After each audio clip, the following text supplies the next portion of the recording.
मेरो आवाज त राम्रै सुन्नु भएको छ हैन? ओके। र यो जवान संगति भन्दा पनि हामी सबै जवान भएको जस्तो लाग्यो आज। परमेश्वरलाई महिमा भएको होस् र इमानुएल चर्च साह्रै नै पुरानो चर्चको भाइले यस किसिमले आएर हामीलाई अगुवाई गरेको देख्दा धेरै खुसी लागेको छ। प्रभुले भाइलाई अझ धेरै आशिष दिनुभएको होस्। त्यो चर्चको सेवकाईमा परमेश्वरले ठुलो काम गर्नुभएको होस् तपाईँको जीवनबाट। र साँच्चै नै यो पेन्डेमिकको समयमा यसरी सजिलै प्रकारले विभिन्न स्थानबाट हामी भेट हुन पाउनु यो आफैमा बडो गजबको एउटा आशिष हो कतिपटक हामीलाई अप्ठ्यारो लाग्छ यस्तै मण्डलीमा गएर मग्न भएर सँगै गान भजन स्तुति प्रशंसा एउटै ठाउँमा गर्न पाउँदा कति राम्रो हुन्थ्यो होला। तरै पनि आफ्नै कोठाबाट पनि परम प्रभुको महिमा यसरी गर्न पाउँदा यो वास्तवमा आशिषमय कुरो हो। पवित्र आत्माको उपस्थिति आज मण्डलीको कुनै एउटा निश्चित स्थानमा नभएर हरेक घर घरमा हामी आराधना गर्दाखेरि प्रभुको उपस्थिति त्यहाँ आउँदछ र त्यो गजबको एउटा आशिष विश्वभरि आज परमेश्वरले फैलाउनु भएको छ। हुन्छ, मेरो समय धेरै त म लिँदिनँ, तरै पनि यहाँहरूको सामनेमा आज परमेश्वरले मेरो हृदयमा राख्नुभएको एउटा वचन राख्न चाहन्छु। त्यो चाहिँ के भनेदेखि तपाईँ र मेरो भित्री अवस्थाले बाहिरको वातावरणलाई असर गर्दछ। अर्थात् यो इनर कन्डिसन बिकम्स यो आउटर रियालिटी। तपाईँ र म भित्र जस्तो छौँ त्यसले हाम्रो बाहिरी वातावरणमा प्रत्यक्ष असर पार्दछ। तपाईँ र म को हुँ भन्ने कुरा पनि वास्तवमा हाम्रो सुरुदेखिको हाम्रो आन्तरिक अवस्थाले निर्धारण गरेको हुन्छ। मानिस अचानक त्यत्तिकै ठुलो र सानो बन्दैन। उसको भित्र कस्तो प्रकारको अवस्था थियो त्यसैको सेरोफेरोमा ऊ हुर्किँदै जाँदाखेरि ऊ आफ्नो एउटा निश्चित व्यक्तित्व धारण गर्दछ। जीवनमा कोही उपस्थित के भन्छ ऊ उपल्लो स्थानमा जाने नजाने, सफलता हासिल गर्ने नगर्ने, जीवनमा चाहेको जस्तो हुने नहुने सबै कुराको पछाडिपट्टि मानिसको इनर कन्डिसनले एकदमै महत्त्वपूर्ण भूमिका खेलेको हुन्छ। यहाँसम्म कि प्रभु येशूले भन्नुभयो मानिस शुद्ध र अशुद्ध हुने पनि बाहिरबाट भित्र के जान्छ त्यसले भन्दा पनि भित्रबाट बाहिर के आउँछ त्यसले मानिसलाई शुद्ध र अशुद्ध बनाउँछ। र असल कुराहरू पनि भित्रबाटै आउँछन्, खराब कुराहरू पनि भित्रबाटै आउँछन्। त्यस किसिमले तपाईँ र मेरो मगजमा आफ्नो बारेमा आफ्नो सोच कस्तो छ। बचपनदेखि विशेष गरी मैले आज जवानहरूलाई सम्बोधन गर्न खोजेको थिएँ, तरै पनि तपाईँ र म जो अहिले वृद्धावस्थामा पुगिसकेको व्यक्तिहरूले पनि मूल्याङ्कन गरेर भन्न सक्छौँ वास्तवमा मेरो जीवनमा मैले यस्तो यस्तो सोचेको थिएँ जवान हुँदाखेरि, लगभग जस्तो जस्तो सोचेको थिएँ त्यस्तै त्यस्तै हुन गएको देखिन्छ। जस्तो प्रकारको विचारहरू म 16-17 वर्षको उमेरमा थिएँ, 20-25, 30-35मा थिएँ, त्यस्तै त्यस्तै हुन गएको छ। कारण हाम्रो जीवनमा जे जति हुन्छ त्यो हाम्रो मगजमा पहिले नपसिकन बाहिर यथार्थ आउँदैन। कुनै कुनै अपवादहरू हुन सक्छन्। त्यो अपवादको पछाडिपट्टि पनि त्यो मानिसको अथवा उसको परिवारको, उसका आमा बाबुको सोच विचारले पनि काम गरेको हुन सक्छ।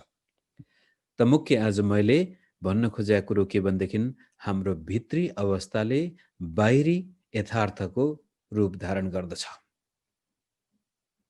चाहे त्यो व्यक्तिगत जीवनमा किन नहोस्, चाहे त्यो चर्चको जीवनमा, चर्चले पनि आफ्नो एउटा आन्तरिक यथार्थ वातावरण हुनुपर्छ, मण्डलीको दर्शन हुनुपर्छ। चर्चले यो निश्चित गरेको हुनुपर्छ हामी यहाँ जाँदैछौँ भनेर समग्र रूपले चर्चका विश्वास एउटा चर्चको पनि आफ्नो एउटा भित्री अवस्था हुनुपर्छ। Inner condition of a church is the inner दर्शन। भित्री दर्शन के छ त्यसले बाहिरी रूप धारण गर्दछ। त्यस्तै किसिमले जवान सङ्गतिमा के देख्न चाहन्छौँ, दिदीबहिनीहरूको सङ्गतिमा, बाल सङ्गतिमा कस्तो प्रकारको त्यहाँ दर्शन छ त्यसलाई इनर कन्डिसन भनेर म भन्दैछु आज। भित्री अवस्था, भित्री आचरण, गुदीमा हाम्रो के छ त्यो पछि बाहिर निस्किन्छ। र व्यक्तिगत जीवनमा पनि विशेष गरी जवान व्यक्ति, साना बालकदेखि लिएर टिनेजरदेखि लिएर 20sमा हामी आफैलाई कसरी परिभाषित गर्दैछौँ त्यसले पछि गएर वास्तविक रूप लिन सक्छ। यदि हाम्रो मगजमा आफ्नो बारेमा केही सोचेका छैनौँ भने त्यो पनि त्यस्तै हो। त्यस्तै प्रकारले जिन्दगी चलेको हुन्छ। हावाले जता जता उडायो त्यतै त्यतै गइरहेको हुन्छौँ हामीहरू। तर यदि हाम्रो जवानी उमेरमै मेरो जीवनमा म यो देख्न चाहन्छु, म अबको 10 वर्षपछि, 20 वर्ष, 25 वर्ष म बुढेसकाल हुँदाखेरि म यो देख्न चाहन्छु भन्ने एउटा इनर कन्डिसन हामीले बनाएका थियौँ भने पछि गएर त्यसले बाहिरी यथार्थको रूप लिन सक्छ। त्यसलाई मेरो समय जानुभन्दा पहिला योसेफसँग तुलना गरेर म अगाडि लैजान चाहन्छु। योसेफ पुरानो नियममा एउटा जवान व्यक्ति 17 वर्षको व्यक्तिलाई हामी पहिलोपटक उत्पत्ति 37 अध्यायमा भेट्छौँ। आउनुहोस् हामी उत्पत्ति 37 को 1 देखि म पढ्दै जान्छु। त्यसमा केही योसेफको जीवनका झलकहरू हामी पाउनेछौँ। याकुब आफ्ना बाबुले बसोबास गरेको कनान देशमा बस्थे। याकुबको वृत्तान्त यही हो। योसेफ 17 वर्षका हुँदा तिनका दाजुहरूसँग भेडा बाख्राहरूका बगाल चराउँदथे। एक दिन तिनले आफ्ना पिताका पत्नीहरू बिल्ला र जिल्पाका छोराहरूको खराब व्यवहारको कुरो आफ्ना बुबा कहाँ ल्याए। आफ्नो बुढेसकालको छोरा भएकोले इजरायलले अरू छोराहरूलाई भन्दा योसेफलाई बढी माया गर्थे र तिनले योसेफको निम्ति राम्रा बुट्टाहरू भएको एउटा लामो लबेदा बनाइदिए। तर तिनका बुवाले अरू दाजुभाइहरूलाई भन्दा तिनलाई बढी माया गरेको देखि तिनका दाजुहरूले तिनीसित दुश्मनी राखे र तिनीसँग राम्ररी बोल्दैन थिए। सुरुमै हामी योसेफले आफ्नो इनर कन्डिसन बनाएको कुरो देख्दछौँ। भित्री आन्तरिक अस्तित्व निर्माण भएको छ। त्यसमा चाहिँ योसेफको जीवनमा एउटा strong sense of wrong and right, नैतिक चरित्र सानै उमेरमा योसेफभित्र कायम भएको देखिन्छ। असल र खराब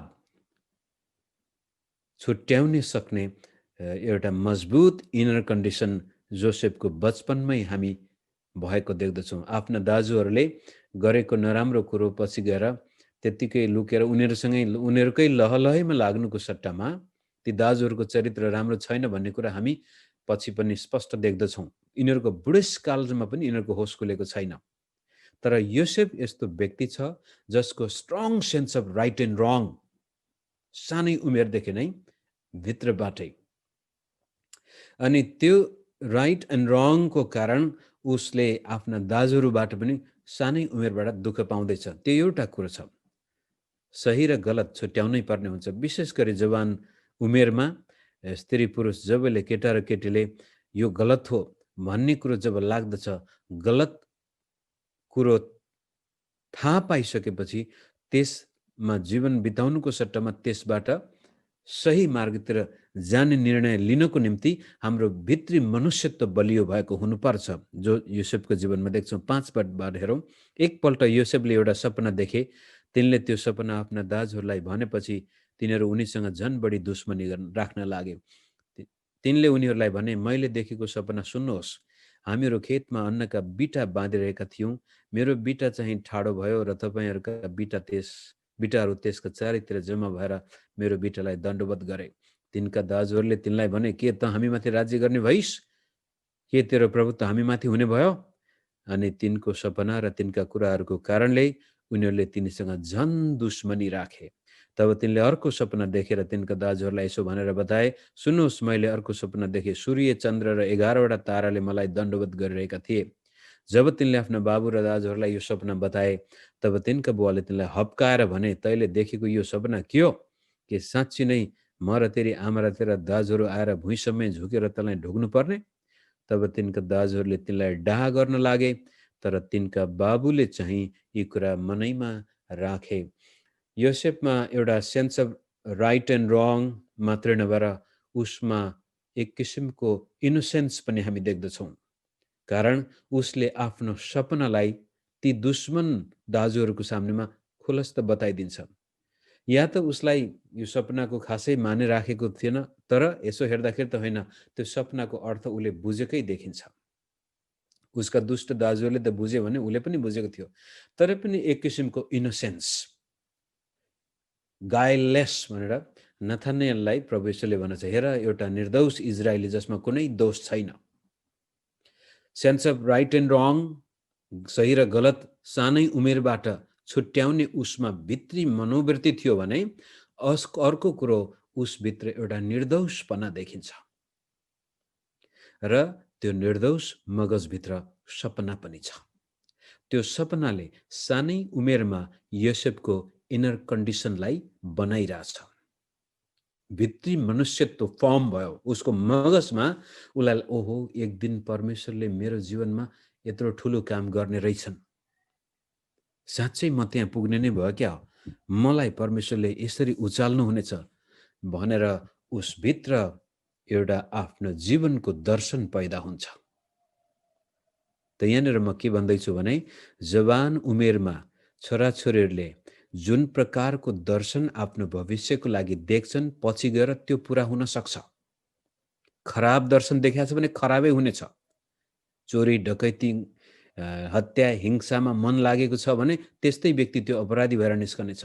तर सज्जन व्यक्ति, निर्दोष व्यक्ति, आफूमा एउटा सम्पन्न व्यक्ति, सफल व्यक्ति, इज्जतदार व्यक्ति भएको देख्ने सपना छ भने त्यो पनि हुनेछ। थाहै नपाई त्यो हुन आउनेछ। त सुरुमै हामी सानै 17 वर्षकै उमेरको यो हिसाब गर्दाखेरि योसेफको मगजमा आफ्नो आइडेन्टिटी फर्म भएको छ, आफ्नो परिचय भित्रपट्टिबाट आकारमा आएको छ र त्यो उसको जीवनमा वास्तविक हुनेछ।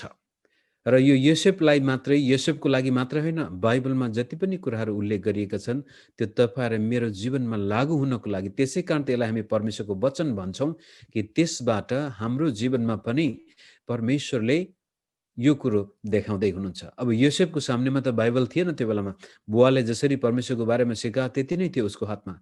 तर तपाईँ र मेरो हातमा चाहिँ परमेश्वरले यो जीवनको पुस्तक दिएको छ। कसरी जीवन जिउने, अनन्त जीवनको मात्र होइन, अहिले कसरी जीवन जिउने। र एउटा जवान व्यक्तिले सानै उमेरमा आफ्नो भविष्यको लागि कस्तो प्रकारको सपना देख्दछ त्यस्तै प्रकारको परिणाम पनि उसले भोग्नेछ। त मगजमा उठेका नकारात्मक विचारहरू, भावनाहरूलाई त्यत्तिकै छोड्नु हुँदैन। यदि त्यसैमा बढी मन लाग्यो, त्यसैमा हामी सोच्दै गयौँ, त्यस्तै तस्बिर हेर्दै गयौँ भनेदेखि एक दिन त्यस्तै नकारात्मक व्यक्ति हामी भइ निस्कनेछौँ। र सकारात्मक सोच विचार आए, त्यसमा अझै गोडमेल गऱ्यौँ भनेदेखि त्यसले अझ पहिला छिटो नै हाम्रो आफ्नो परिचय देखेको सपना अनुसार प्रमाणित हुन जानेछ।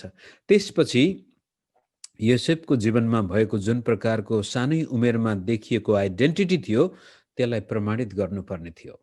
र त्यो प्रमाणित गर्न उसको जीवनमा अङ्ग्रेजी शब्द ट्रायल्स एन्ड टेम्पटेसन, ट्रायल भनेको दुःख कष्ट, टेम्पटेसन भनेको परीक्षाहरू। उसको जीवनमा परीक्षा आए। उसको अन्तस्करणमा जुन प्रकारको सपना थियो, जुन प्रकारको सेन्स अफ राइट एन्ड रङ थियो, जुन प्रकारको इनोसेन्स थियो, त्यसलाई जाँच्नको लागि, त्यसबाट उसलाई खसाल्नको लागि परीक्षाहरूको उद्देश्य नै हामीलाई खसाल्न। ट्रायल्स एन्ड टेम्पटेसन जहिले पनि यस्तो प्रकारका चिज हुन् जसले हामीलाई कि बनाउँछ कि बिगार्छ। त्यो सबै हाम्रो भित्रपट्टि कतिको बलियो sense of right and wrong, sense of innocence छ। त्यसलाई हेर्नको लागि हामीले धेरै तल नजाउँ, तरै पनि उसका दाजुभाइहरूले अन्तिममा आएर भन्छन्, ल यसलाई मारिदिउँ, यसका सपना के हुँदो रहेछन् हेरौँला, नभन्दै खाल्डोमा हालिदिन्छन्। त्यो एउटा कुरो थियो। त्यसपछि खाल्डोमा हालेर फाइदा छैन, बरु 20वटा चाँदीका सिक्का भए पनि पाइन्छन्, यसलाई बेचिदिउँ, दास बनाएर मिश्रमा बेचिदिन्छन्। आफ्नै दाजुभाइहरूबाट अब ऊ बेचिएर दास भएर मिश्रमा जान्छ। मिश्रमा राम्रै भइरहेको थियो, एउटा दास भए पनि राम्रो काम पाएको थियो, मालिक पनि राम्रो थियो, सारा जिम्मेवारी उसको हातमा आएको थियो, परमेश्वर उसँग हुनुहुन्थ्यो। तर अब आयो परीक्षा, अभिलाषा, र मालिकले उसलाई पाप र अभिलाषाको शिकार बनाउन खोज्दाखेरि योसेफ त्यहाँबाट भाग्दा उसले भन्छ, म कसरी परमेश्वरको विरुद्धमा पाप गरौँ। ऊभित्र अझै त्यो सेन्स अफ राइट एन्ड रङ, एउटा नैतिक चरित्रवान व्यक्ति देखिन्छ योसेफ। अनि भाग्दाखेरि उसलाई लाग्छ आरोप, बलात्कारीको आरोप, र जसको कारण ऊ त्यसपछि झ्यालखानामा जान्छ।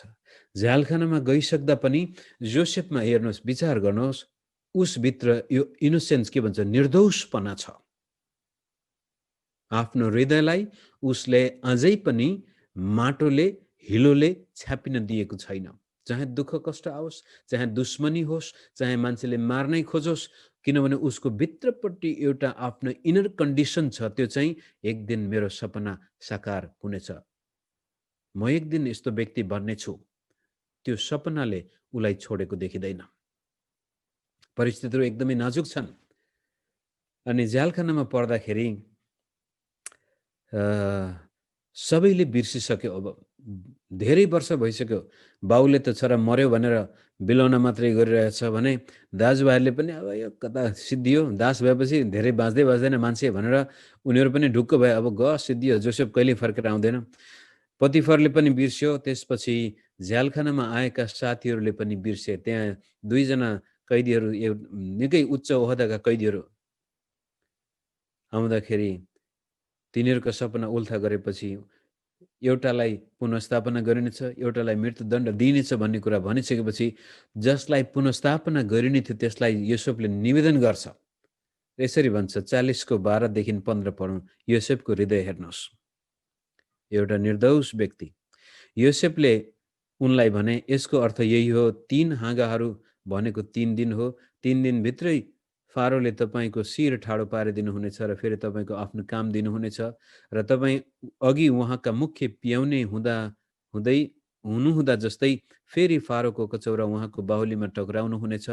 तर जब तपाईँको भलो हुनेछ तब मलाई पनि सम्झनुहोला। कृपा गरी फारोसँग मेरो विषयमा कुरा उठाएर मलाई यस झ्यालखानाबाट निकालिदिनु होला, किनकि मलाई वास्तवमा हिब्रूहरूको देशबाट चोरी गरेर ल्याएको हो।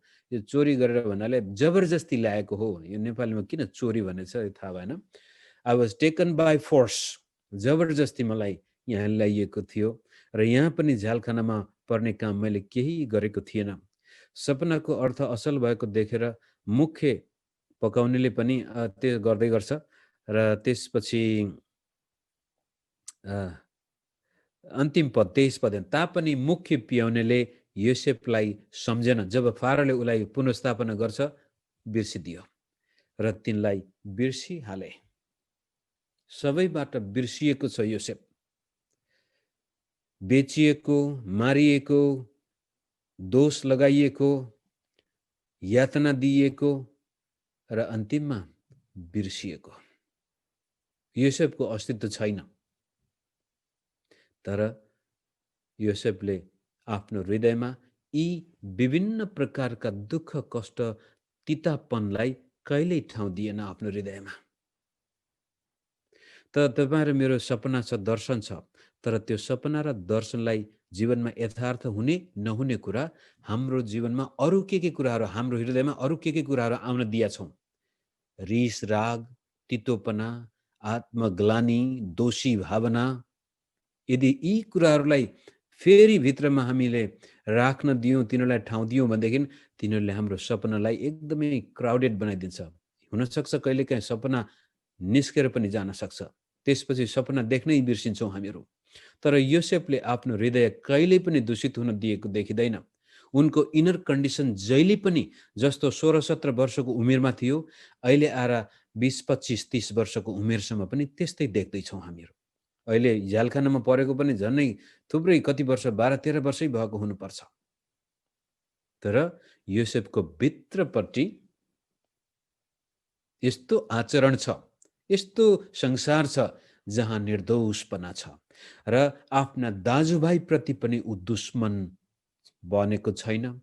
फिरौनको श्रीमतीसँग पनि उसको कुनै गुनासो देखिँदैन र त्यो बिर्सेर गएको मित्रसँग पनि उसको कुनै गुनासो देखिँदैन। झ्यालखानामा बडो इमान्दारिता साथ आफ्नो व्यवहार उसले सम्हालिरहेको छ।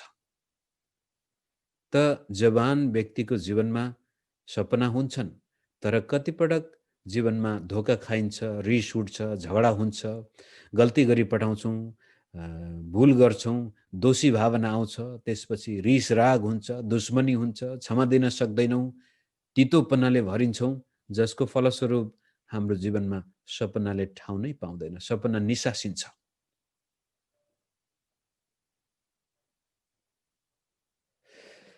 योसेफले हेर्नुहोस्,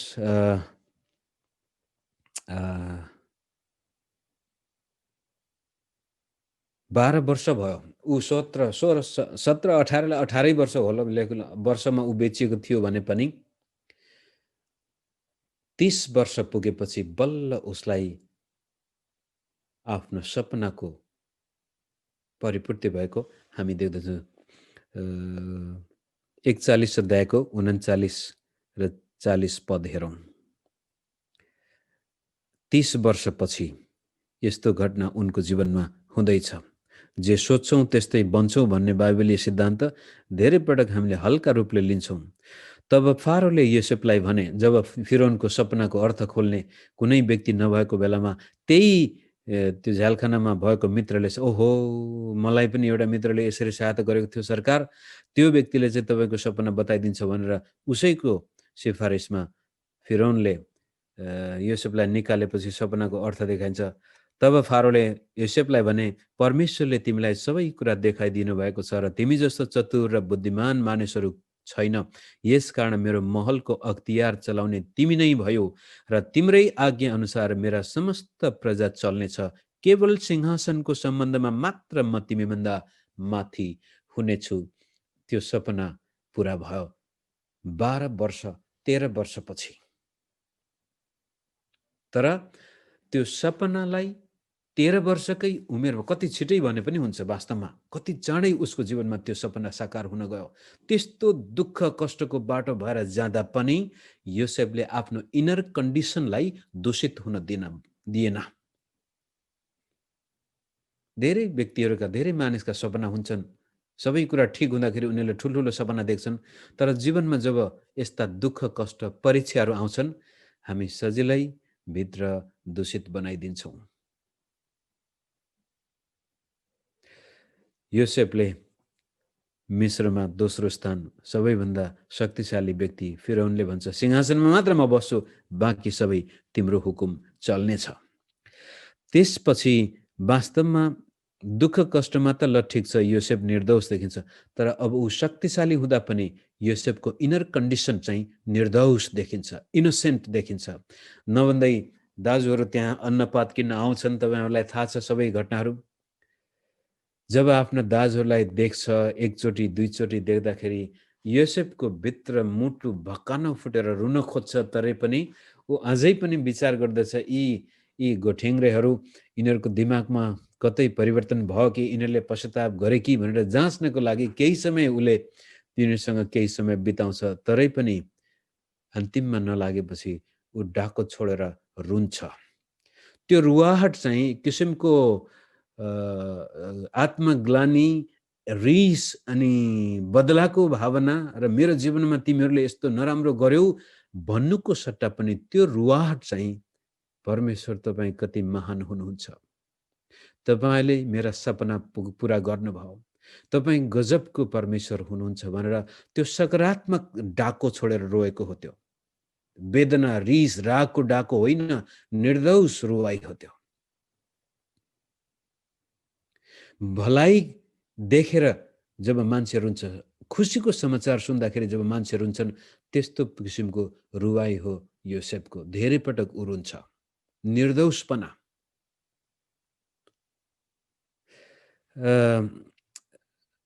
त्यो निर्दोषपनालाई देखाउनको लागि यो 41 अध्यायकै 51 र 52 पदमा हामी हेरौँ। योसेफले त्यसपछि मिस्रको 30 वर्षको उमेरमा ऊ मिस्रको शासक बन्छ र फिरौनले त्यसपछि उसको बिहा पनि गराइदिन्छ र त्यसको केही समयपछि उसका 2 जना छोराहरू जन्मिन्छन्। र 51 पदमा, जेठाको नाउँ योसेफले मनस्से राखे र तिनले भने, परमेश्वरले मेरा सबै कष्ट र मेरा बुवाको घरको सम्झना मलाई बिर्साउनु भएको छ। मनस्से सबै कुरा बिर्सेछन्, तितोपना, रिस, राग, द्वेष, बदला केही छैन उनको हृदयमा। छोराको नाम मनस्से राख्छन् र भन्छन्, म सबै कुरा बिर्से, म बिर्सिदिन चाहन्छु। उनलाई थाहा थिएन उता माथि कनानमा के कस्तो छ भनेर। हाम्रा दुःख कष्ट, हाम्रा तिता मिठा अनुभवहरूलाई हामीले पनि बिर्सनु पर्ने देखिन्छ। हाम्रा आफ्नै भुल गल्तीहरू कतिपटक हामी बिर्सन सक्दैनौँ। सबै कुरा बिर्सनु, विगतलाई बिर्सनु पर्छ। नराम्रो कुरो जसले हाम्रो सपनालाई निसासिन्छ, जस सपनालाई रोक्छ, ती कुराहरूको निम्ति मनस्यको जन्म हुनुपर्छ भने अर्को पदमा 52 पदमा अर्काको नाउँ तिनले इफ्राइम राखे र तिनले भने परमेश्वरले मेरो कष्टको देशमा मलाई फलिफाप गराउनु भएको छ, अर्थात् मेरो सपना पुरा भएको छ। इफ्राइम र मनस्से, मनस्से बिना फेरि इफ्राइम जन्मिँदैन हाम्रो जीवनमा। बिर्सनुपर्छ। तपाईँ र मेरो जीवनमा दाजुभाइहरूले गरेको दुश्मनी होस्, शत्रुले गरेको आक्रमण किन नहोस्, मित्रले दिएको धोका, परिवारमा पाएको दुःख किन नहोस्, सबै कुरा जबसम्म हामी बिर्सन सक्दैनौँ तबसम्म हाम्रो जीवनमा इफ्राइमको जन्म हुँदैन। योसेफमा त्यो निर्दोषपना हामी देख्दछौँ र त्यो निर्दोषपना प्रमाणित गर्नको लागि उत्पत्ति किताबको अन्तिम अध्यायमा पनि हेरौँ, उनले कहिले पनि आफ्नो जीवनमा त्यो बदला, रिस र तितोपना देखिएको छैन, तर उनका दाजुहरूमा अझै पनि त्यो विश्वास छैन। जब याकुबको मृत्यु हुन्छ त्यसपछि यी दाजुहरू फेरि डराउँछन्, ला अब योसेफले फेरि अब बाउ हुन्जेलसम्म त हामीलाई यसले बदला लिएन, फेरि पनि बदला लिन्छ कि, अब त बाउ भित्र गइसके भन्दाखेरि 15 पद 50को 15बाट हेरौँ। बुवाको मृत्यु भएको देखेर योसेफका दाजुभाइहरूले आपसमा भने, सायद अब योसेफले हामीसँग दुश्मनी गर्नेछ र हामीले उसलाई गरेका सबै खराबीको बदला लिनेछ। यसै कारण उनीहरूले यसो भनेर युसुफ कहाँ खबर पठाए, मर्नुभन्दा अघि तपाईँको बुवाले यस्तो आज्ञा गर्नुभएको थियो, तिमीहरूले योसेफलाई भन, कृपा गरी उनीहरूले तिमीसँग खराबी गरेकोमा तिम्रा दाजुहरूका अपराध क्षमा गर।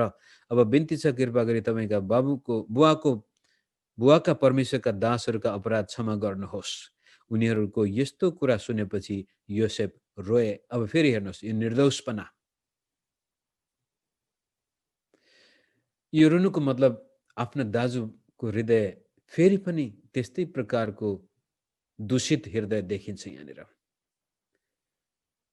वास्तवमा यी दुष्ट छोरा दाजुहरूले त आएर योसेफलाई, योसेफ हामी तिम्रा दाजु हुन लायकका छैनौँ, तिमीलाई जे मन लाग्छ गर, हामीलाई मृत्युदण्ड दिए पनि हामी तयार छौँ भन्नुपर्ने थियो, तरै पनि उनीहरू यो मेनिपुलेसन गरिरहेछ। यहाँनिर दुष्ट प्रवृत्ति देखिँदैछ दाजुहरूको हृदयमा। तर योसेफ त्यो देख्दा रुन्छन्। विचार गरे होला, यिनीहरू कस्ता दुश्मन, कस्ता दुष्ट, यिनीहरूको हृदयमा परमेश्वरको डर नै छैन। त्यसपछि उनले भन्छन्, तिनका दाजुहरू पनि आएर तिनको सामुन्ने घोप्टो परेर भने, हेर्नुहोस् हामी तपाईँका दास हौँ। तर योसेफले उनीहरूलाई भने, नडराओ, के म परमेश्वरको स्थानमा छु र? तिमीहरूले मेरो विरुद्धमा हानि गर्ने विचार गरेका थियौ, तर परमेश्वरले त्यही कामद्वारा भलाइ गर्ने विचार गर्नुभयो, ताकि जसरी आज भइरहेको छ त्यसरी नै धेरैजना मानिसहरू बाँचिरहन्। यसकारण नडराओ, तिमीहरूलाई तिमीहरूका बालबच्चा समेतमा पालन पोषण गर्नेछु। यसरी तिनले उनीहरूलाई ढाडस र सान्त्वना दिए। महान व्यक्ति त्यो हो जसले आफ्ना शत्रुलाई सजिलै प्रेम गर्न सक्छ। साउथ अफ्रिकाका पूर्व राष्ट्रपति नेल्सन मण्डेलाले 27-28 वर्षसम्म गोरा जातिहरूको हातमा दुःख पाउनसम्म पाए, कैदमा बसे, जीवन नै नरकीय थियो। तर जब उनी 27-28 वर्षको जेल नेलको जीवनबाट मुक्त भएर राष्ट्रपति बन्दछन्, उनले कहिल्यै कुनै व्यक्तिप्रति बदला लिएनन्। त्यसै कारण आज विश्वमा उनी एउटा महान व्यक्तित्वको रूपमा प्रस्तुत हुन्छन्। सायद उनको जीवनमा योसेफको प्रभाव परेको हुनुपर्छ। जुन गार्डले उनलाई दुःख दिनसम्म दिएको थियो, ती गार्डहरूलाई नै आफ्नो राष्ट्रपति पदमा शपथ अथवा उद्घाटनको दिनमा विशेष पाहुनाको रूपमा बोलाउँछन् र सबैलाई उनले क्षमा दिएर त्यो देशमा आज एउटा नयाँ इतिहास कायम गर्न उनी सफल भएर मरेर गए। एउटा महान व्यक्ति बन्नको लागि त्यसकारण तपाईँ र मेरो इनर कन्डिसन अत्यन्त महत्त्वपूर्ण छ भन्न खोजेको हो मैले। भित्र रिस, राग, तितोपना, द्वेष, दुश्मनी, कलह, झैझगडा भएको व्यक्ति कहिल्यै पनि ठुलो व्यक्ति बन्दैन, किनभने त्यो हुँदैन। तर हामी भित्र निर्दोषपना, दुश्मनलाई पनि सजिलै क्षमा दिने, दुश्मनको निम्ति प्रार्थना गर्ने भने आफन्तहरूको लागि त कुरै छोड्नु पर्यो। र उतापट्टि अर्कोतिर सपना पनि हुनु पर्यो, दर्शन पनि हुनु पर्यो। प्रभु मेरो जीवनमा म यो देख्न चाहन्छु, अथवा प्रभु केही छैन थाहा छैन भोलि के गर्ने हो भने अनि प्रार्थना पनि गर्नु पर्यो, परमेश्वर तपाईँ मेरो जीवनमा के देख्न चाहनुहुन्छ प्रभु, मलाई देखाउनुहोस्। प्रभुले देखाउनु हुनेछ। जीवित परमेश्वरले बोल्नुहुन्छ हामीसँग। सानै बालिकाले पनि प्रभु मेरो जीवनमा के देख्न चाहनुहुन्छ तपाईँ भनेर प्रार्थना गरेको खण्डमा परमेश्वरले नयाँ नयाँ विचार दिन सक्नुहुन्छ। नयाँ नयाँ आइडियाजहरू आउन सक्छन्। आविष्कारकहरूको पनि त्यस्तै निर्दोष जीवन हुन्छ। किनभने जब दोषी भावना, रिस, राग, कलह, दुश्मनी, झगडा हामीभित्र हुन्छ, हामीमा त्यो स्वच्छ दिमागले कामै गर्दैन, गर्नै सक्दैन र हाम्रा सपनाहरू गर्वमै तुइन्छन्। त आज जवानीहरूलाई म यो एउटा उत्साह दिन्छु कि हाम्रो भित्री कन्डिसनलाई दूषित हुन दिनु हुँदैन। आफैले गरेका गल्तीहरू छन् भने तुरुन्तै पश्चाताप गरेर छोडिदिने। अब त्यसैमा भएर त यस्तो नराम्रो भनेर कतिपल्ट शैतानले त्यही कुरो हामीलाई दोहोऱ्याउन सक्छ। त्यसलाई बाटोमै छोडिदिने, त्यो त्यत्तिकै मर्छ। तर त्यसै कहाँ गइरहनु पर्दैन। अरूले हाम्रो विरुद्धमा आवाज उठाएको छ, पाइला चालेको छ, धोका दिएको छ, हामीलाई हाम्रो हृदयमा चोट आघात पुर्याएछ भने त्यसलाई पनि बिर्सनु नै पर्छ। बदला लिने आत्मा, त्यसलाई त पख भन्ने आत्मा हामीले लियौँ भनेदेखि उनीहरू आफ्नो जीवनमा राम्रो गरिरह होला, हामीलाई त्यसले घाटा दिइरह हुन्छ, हामीलाई कैदी बनाइरह हुन्छ। नेल्सन मण्डेलाको भनाइ के थियो भनेदेखि म यो झ्यालखानाबाट स्वतन्त्र भएर जान त चाहन्छु, तर मेरो हृदय चाहिँ झ्यालखानामा हुनु हुँदैन। झ्यालखाना चाहिँ मभित्र हुनु हुँदैन। जसरी मेरो शरीर झ्यालखानाबाट बाहिर जाँदैछ त्यस्तै किसिमले मैले मेरो हृदयमा झ्यालखाना चाहिँ बोकेर जानु हुँदैन। तर द्वेष, बदला, यस्ता नकारात्मक भावनाहरू हाम्रो हृदयमा छन् भने यसले हामीलाई कैदी बनाउँछ, हाम्रा सपना पुरा हुँदैनन्। त आशा मण्डलीको भविष्य जवानहरूको हातमा छ र जवानहरूको भविष्य आफ्नै भित्री इनर कन्डिसनको आधारमा परमेश्वरले बनाउने या छोडिदिने पनि हुनसक्छ। र मेरो प्रार्थना छ तपाईँहरू सबैजना जसले आज मेरो आवाज सुन्दै हुनुहुन्छ, तपाईँले आफ्नो हृदयमा योसेफको जस्तै सही र गलत छुट्याउने आत्मा राखेर त्यसपछि निर्दोषपना, हेर यो दोषरहित इजरायली भनेर नथानेललाई प्रभुले भनेको छ, त्यस्तै किसिमले तपाईँ र ममा पनि त्यो दोषरहित आत्मा आओस् परमेश्वरको नजरमा। र हामीले प्रार्थना त्यसपछि गरौँ, परमेश्वर तपाईँ मेरो जीवनमा के गर्न चाहनुहुन्छ, के देख्न चाहनुहुन्छ। र आफ्ना सपना छन्, कुनै दर्शन छ, विचार छ भने त्यसमा लागिराख्नुहोस्, विचार गरि नै राख्नुहोस्, प्रार्थना गर्नुहोस्, अनि परमेश्वरले नयाँ नयाँ आइडियाज दिन सक्नुहुन्छ र त्यसैको इम्प्लिमेन्टेसनबाट भोलि गएर हामी ठुलो व्यक्ति पनि बन्न सक्छौँ, सफल व्यक्ति बन्न सक्छौँ, खुसी व्यक्ति बन्न सक्छौँ, आनन्दित व्यक्ति बन्न सक्छौँ। त योसेफका दाजुभाइहरू हेर्नुहोस्, बुढेसकाल लागिसक्यो र उनीहरूमा अझै पनि त्यो स्वतन्त्रता छैन, उनीहरू अझै कैदमा छन्। तर योसेफ 12-13 वर्ष कैदमा बसेको व्यक्ति कति स्वतन्त्र छ।